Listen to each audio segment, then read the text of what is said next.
Hello students, welcome to your science class. This is your chapter 2, Nutrition in Animals. In previous chapter 1, you have studied about the nutrition in plants. जैसे plants को nutrition की ज़रूरत होती है अपनी growth के लिए या अदर लाइफ प्रोसेस के लिए, ठीक ऐसे ही एनिमल्स को भी न्यूट्रिशन की ज़रूरत होती है. We all need food. But why do we need food? Because the food gives us energy. It helps us, our body to grow and repair different cells in our body that are damaged.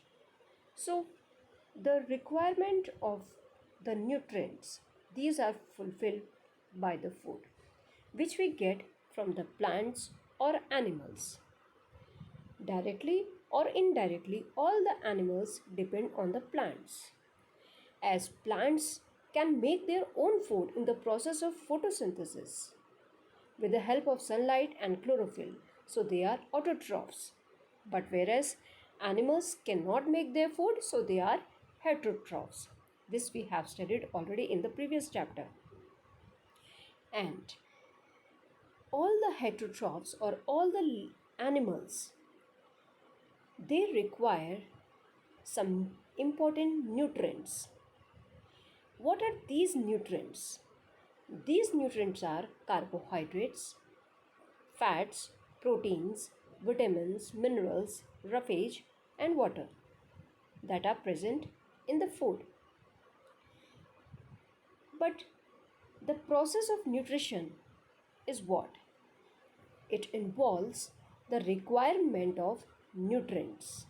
It means food के अंदर जो nutrients हैं उनकी body में कितनी ज़रूरत है, that is the requirement of food.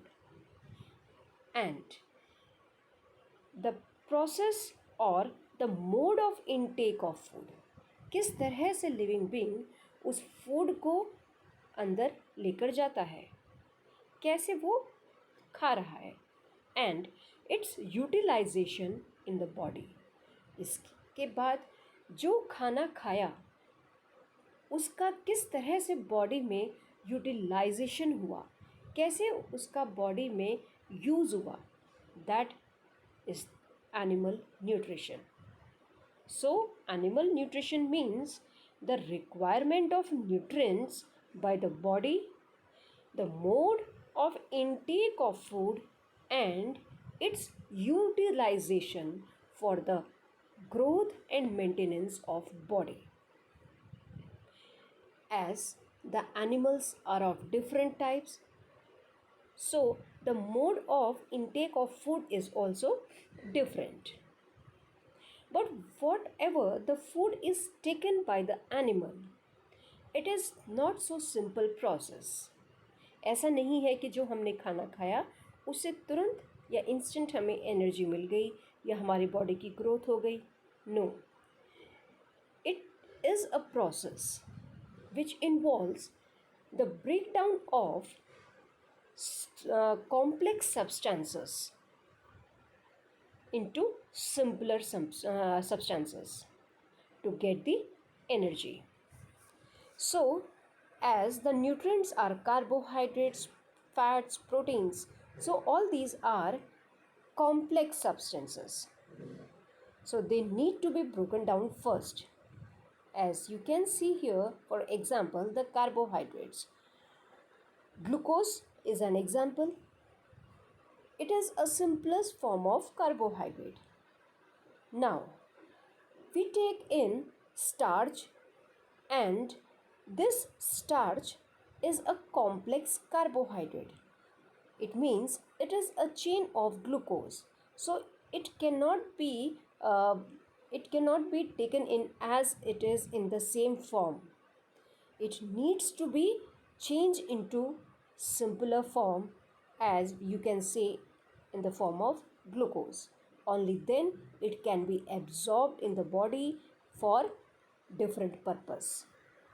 So we can say that here the food item जो भी हम खाना खा रहे हैं, सबसे पहले उसका ब्रेक डाउन होगा सिंपलर सब्सटेंसेस में, and after that it is changed into a simplest molecule to give us energy. So this whole process in which food is changed into simpler substances, it is called as digestion.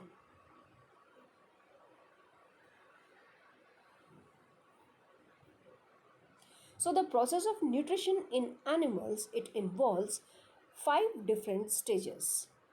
These are ingestion, digestion, absorption, assimilation, egestion. Let us know one by one about these different stages.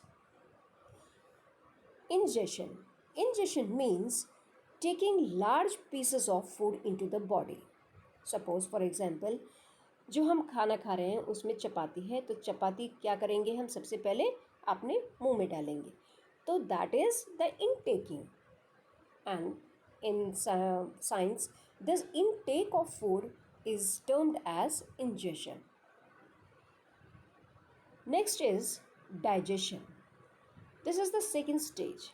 Whatever the food is ingested, जो food ingested हुआ है या intake हुआ है, उसका breakdown होना, वो simpler form में उसका change होना, that is the digestion.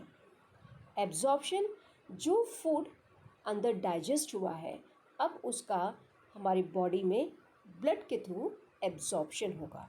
So taking up the soluble products of digestion into the body cells. Assimilation, using the absorb materials. अब जो खाना डाइजेस्ट हो गया है, एब्जॉर्ब हो गया है, वो हमारी बॉडी में डिफरेंट वे में किस तरह से उसका यूज़ होगा, that is the assimilation. ईजेशन, eliminating the undigested food material.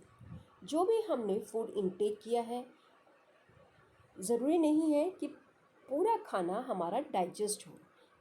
कुछ खाना हमारा एज अ वेस्ट या अनडाइजेस्टेड फॉर्म में रह जाता है. सो उस अनडाइजेस्टेड पार्ट को बॉडी से बाहर निकालना, that is called as ingestion. Different animals के डिफरेंट फूड होते हैं and the process is also different in intaking. तो जो एनिमल्स खाना खाते हैं उसका मेथड भी अलग अलग होता है. What are these different modes of और ways of taking food? For example, the mode of taking food into the body varies in different organisms. Bees, hummingbirds suck the nectar of plants, infants of human, and many other animals feed on mother's milk. Snakes, like pythons, swallow the animals they prey upon. Some aquatic animals filter tiny food particles floating nearby and feed upon them. जो different insects हैं या different water animals हैं, उन सभी का खाने का तरीका या इंजेशन का तरीका अलग अलग होता है. फॉर एग्ज़ाम्पल, अगर हम बात करें कुछ बर्ड्स की या इंसेक्ट्स लाइक बीज की, तो वो क्या करती हैं, वो सकिंग करती हैं, वो नेक्टर को सक करती हैं. ऐसे ही इन्फेंट बेबीज़ जब तक उनके टीथ नहीं होते हैं तब तक वो मदर्स मिल्क को सक करते हैं. लेकिन ह्यूज स्नेक्स लाइक पाइथन, वो क्या करेंगे, they swallow the whole body of the animal और उसको फिर धीरे धीरे धीरे वो डाइजेस्ट करते हैं. कुछ एनिमल्स जैसे कि एक्वेटिक एनिमल्स होते हैं, like some birds also, aquatic birds, वो पानी में जो उनका फूड होता है, फूड मटेरियल, उसको पहले वो फिल्टर करते हैं. उनकी माउथ पार्ट में कुछ होल्स होते हैं जिसके थ्रू उनका खाना फिल्टर हो जाता है and then they feed on that. So in this table that is given in your book, different animals are given here. You have to identify what is the mode of feeding and what kind of food they eat. For example, snail, ant, eagle, hummingbird, lice, mosquito, butterfly, housefly. Now, scrapping, chewing, siphoning, capturing, or sponging, all these are different methods of intaking food. Snail क्या करेगा? Snail plants या grasses को खाता है, and the mode of feeding is scrapping. Scrapping means what? Scrapping में animal grass को या plant को स्क्रैप करता है, थोड़ा खुरच खुरच करके वो अपने मुंह में डालता है, and then it chew that food. And also ant can eat different types of food that is lying on the ground, and वो भी पहले इसको स्क्रैप करती है and after that it chews इसके माउथ में. Eagle as a whole animal को वो पहले कैप्चर डेड एनिमल को कैप्चर करता है and then it swallows. Hummingbird nectar sucking है and it feeds on the nectar of the flowers, whereas lice, mosquito and butterfly, lice and mosquito, lice also feed on the blood and mosquito also feed on the blood. Actually mosquito में female mosquitoes blood को सक करते हैं. House fly and butterfly, butterfly क्या करेगा? Butterfly के के पास में माउथ पार्ट पर एक स्ट्रॉ लाइक स्ट्रक्चर होता है और उसके थ्रू वो नेक्टर को सक करता है. This kind of feeding is called as siphoning. House fly sponging method से इनटेक करता है and it can feed any material, कोई भी फूड आइटम हो वो खा सकता है. स्पॉन्जिंग मेथड में हाउस फ्लाई जो सॉलिड फूड होता है उस पर सबसे पहले अपना सलाइवा डालता है और उस सलाइवा से वो उस फूड मटेरियल को पहले लिक्विड फॉर्म में डिसॉल्व करता है and that dissolve form is intaken by the house fly. So these are different methods of intaking food in different animals. Starfish, very interesting animal. And what does it feed on? Starfish feeds on animals that are covered by hard shells of calcium carbonate. ऐसे animals को वो feed करता है जिनके protecting cover होते हैं calcium carbonate के बने हुए. उसके अंदर जो एनिमल्स होता है उनको वो फीड करता है. किस तरह से करेगा ये?